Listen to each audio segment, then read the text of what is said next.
bring you some breaking news out of Mexico. A magnitude 7.1 quake has hit the Mazatlan area. So far, there's no word on any damage, but the quake was reported to be felt across several southwestern states. It is going to be a beautiful weekend for Halloween and also Day of the Dead celebrations. And Day of the Dead celebrations are planned for this weekend throughout the Coachella Valley. La caminata es este sábado en el Parque de Coachella. Empieza a las 8 de la mañana en el Parque Baghdad. We have been talking about it for weeks now, and it's finally here. The 29th annual Palm Springs Aerial Tramride Challenge is tomorrow morning. Right on the other side of these barricades is Mexico. The U.S. installed these barricades about 6 years ago, and since then, Border Patrol has seen less people driving through this area to get into the United States. The second annual Hike for Education is going on this weekend. If you'd like to participate, head down to Lake Cahuilla Recreational Park on Sunday. This is a Boys and Girls Club where Timothy Bradley trains, and today he is giving back to the community that has supported him so much throughout the years, throughout his fights. Take a look at the dozens of people that are waiting to get a turkey from the champ himself. KMIR News at 6 starts now. Police are searching for a man who abducted and sexually assaulted a 10-year-old boy. KMIR's Giselle Puente is live in Desert Hot Springs right now with the very latest. Giselle? A similar situation in Palm Springs. A 15-year-old girl reported missing has been found, and Palm Springs police are now searching for the man they say abducted and sexually assaulted her. Police say the girl was reported missing by her parents after she did not return from a run. KMIR's Kitty Alvarado is live in Palm Springs right now with the details. Kitty? Riverside County Sheriff's deputies swarmed a Coachella neighborhood this afternoon. They were searching for a suspect wanted for assault with a deadly weapon. The neighborhood is between 86 Expressway and Highway 111, south of Avenue 50 and north of Avenue 52. Officers went door to door looking for the suspect, but they came up empty-handed after a couple of hours. Well, now you know why Gino Lamont is not here today. He's having a fun time at Disneyland.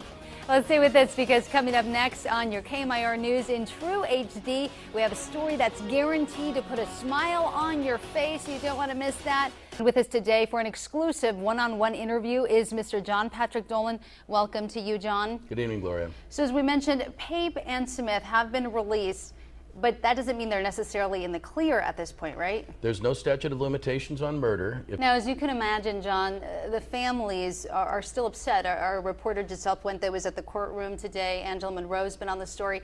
And earlier, the families of the victims expressed that they were upset because of this. So what would you say to the families who say they should not have been released? Well, most of us walk by streetlights on a daily basis, and we don't give them a second thought. But one Palm Springs resident was nearly hit by one that came crashing down. Jay Thompson spoke with us after his friend was nearly hit by a falling streetlight in downtown Palm Springs.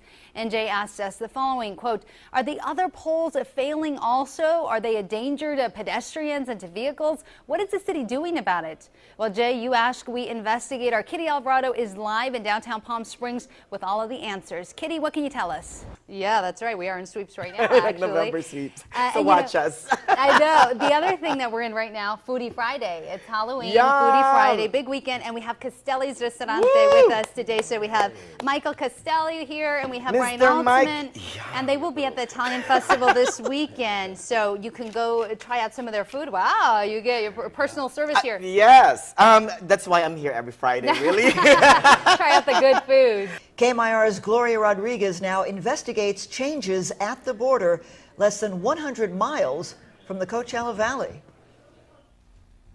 We've probably all seen these types of images from the border. Immigrants crossing, risking it all in search of a better life. This is a filthy and polluted new river near Calexico, southeast of the Coachella Valley. But a lot has changed since we shot this video in 2007. We took a visit back to our closest border with Border Patrol agent Eduardo Jacobo to see what illegal immigration looks like today.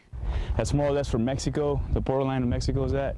This is what we found in various portions of the El Centro sector. Nothing. We didn't see anyone crossing the border. They usually do it at night. We found out the hot spot for illegal crossings has moved to the much more hidden, rugged, mountainous regions. It's more dangerous for them, but they take the risk for us to have a harder time to find them.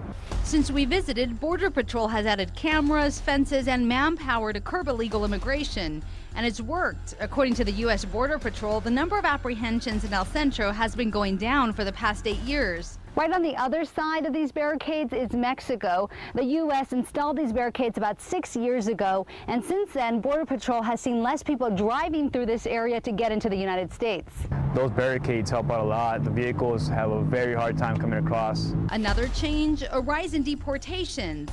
As seen in this video, immigrants were able to simply return back to Mexico. Now that's not the case. Everybody who comes across is going to be served with a removal, you know, whether it be a expedited removal or a formal deportation, or if they have criminal history, even prosecutions. According to the Department of Homeland Security, the Obama administration deported a record number of undocumented immigrants in 2013 at more than 438,000. They're not born here. But the changes have led to scenes like this. This summer, protesters in Murrieta stopped buses carrying undocumented immigrants from overcrowded facilities in Texas. Thousands of people are being allowed into our country illegally, and we're coming out here to voice our objection against that. In the buses were mostly women and children from Central America trying to escape gang violence, crime, and poverty in their home countries. It's a sad sight. It's heartbreaking to see this happening coming from the land of opportunity. Advocates say undocumented immigrants need to be treated humanely. Along some parts of the border, you'll see flags like this one, and next to them, these water stations. Inside the water stations, you'll see gallons of water that have been provided by an organization called the Border Angels. The Border Angels have been doing this for nearly 30 years. They say they want to stop unnecessary deaths in the desert. So while we may see changes in the faces and numbers of people trying to get to America illegally, one thing is clear: the problem has not yet been solved. At the U.S.-Mexico border, Gloria Rodriguez, KMIR News. Al Elson has been a locksmith in the Coachella Valley for over 40 years. Once active, the Vietnam veteran is now mostly confined to his Palm Springs apartment. I can't work right now. I haven't been able to work for 6 months. The 63-year-old has heart problems, Graves' disease, and problems with his knees. Digoxin is another heart medication. His list of medications too long to list, and he says it's been a struggle to get treatment from the VA in Loma Linda. For 12 and a half years, they were wonderful. I had a fantastic doctor. 2.5 years ago, it changed, and it's been a battle ever since. Elson says he's been waiting to get 2 leads put into his heart. It is like open heart surgery. They're going to open my chest up and go in. I'm going to have tubes coming out of it. I need to be able to know what's going to happen in my life. And if I'm being treated like this, how many other vets are being treated like this? An initial internal audit by the Department of Veterans Affairs found Elson is not alone. The audit found questionable scheduling practices regarding appointments. This was in response to reports of veterans dying while waiting to be seen at a VA medical center in Phoenix. As a result of the controversy, Veterans Affairs Secretary Eric Shinseki resigned. But Richard Finn says the problem is far from over. Finn is a chairman of the Veterans Committee for a Better Community in Desert Hot Springs. He's been trying to help Elson get treatment. They've even reached out to Congressman Raul Ruiz's office. He could die. That's the reality of the situation. Like Elson, Finn is a proud veteran. Finn served 2 tours in Iraq. 40 veterans have died in Phoenix, let alone. That's unacceptable. It's unacceptable. I think it's a travesty, and this hypocrisy must be exposed, and something has to be done. We take an oath to protect the innocent, and I think our leaders have forgotten their oaths. But this controversy may be having a positive impact on Elson's situation. He says the VA in Loma Linda just called him to move up his surgery. A sailor who put his life on the line for our country, Elson is outraged he's had to go through all this to simply survive. Like they put my life on hold, and it definitely affected my health, definitely affected my business and my well-being. And I just talked to Al. He was able to get his surgery yesterday. He's recovering in the hospital right now. The VA Loma Linda healthcare system also sent me a statement. They say that in non-urgent cases, patients can normally get an appointment within 14 days. They also said they're participating in the nationwide Accelerating Care Initiative.